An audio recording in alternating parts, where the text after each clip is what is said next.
አይዶን ነው ብቻ ይሄ ነው አይደለም። ቤተሰብ ግን ሄሉ መረጋጋት አለባት። ምክንያቱም ይሄ ልጅ መጥተዋለች፣ ቢያንስ ከሐኪም ቤት እስከሚወጣ ይሄ ልጅ አስከትላ መምጣት አለባት ብዬ አላስብም፣ እንደኔ አስተሳሰብ።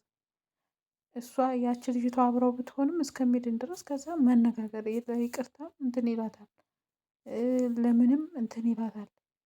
ግን ደግሞ ልጁን አስከትላ ይዛ መጣ እዛው እንትን ላይ እንዳለ እዛው እንዳጨምርልኝ ይሄ ቁስል ሆኖ ነው ወይ? የቁስል ትንሽ የለውም በነገራችን ላይ እና ብቻ አላቅም። ሄሉ ብትረጋጊ ግን መልካም ነው። ለሁሉም ነገር የረጋ ወተት ቅቤ ይወጣዋል ይባላል የሀገሬ ሰው ሲሰርት ማለት ነው።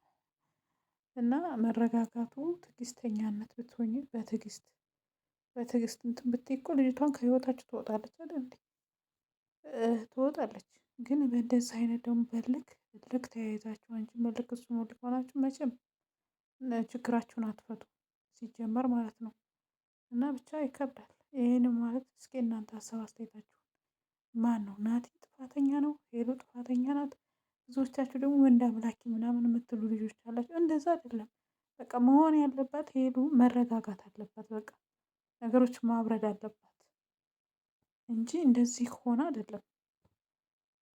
ይቅርታ ደግሞ ከአንዴም ሁለቴ ሶስቴ ይቅርታ ብሏታል ናቲ ለጥፋቱ ማለት ነው። ጥፋት አላጠፋም አይደለም፣ አጥፍቷል። ከእሷ ተደብቆ የት ነኝ ብሎ ልጅቷ ቤት መገኘት የለበትም ነበረ።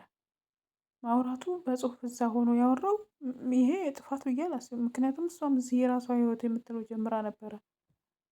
እና ብቻ አይዶን ነው እኔ የተሰማኝን ነው የምናገረው። በእኔ ሁሉም የሚያየውን ነው እንትን እኔ ፈራጅም አይደለሁም ምንም አይደለሁ። ግን መናገር ያለብኝ እናገራለሁ። መረጋጋት አለባት።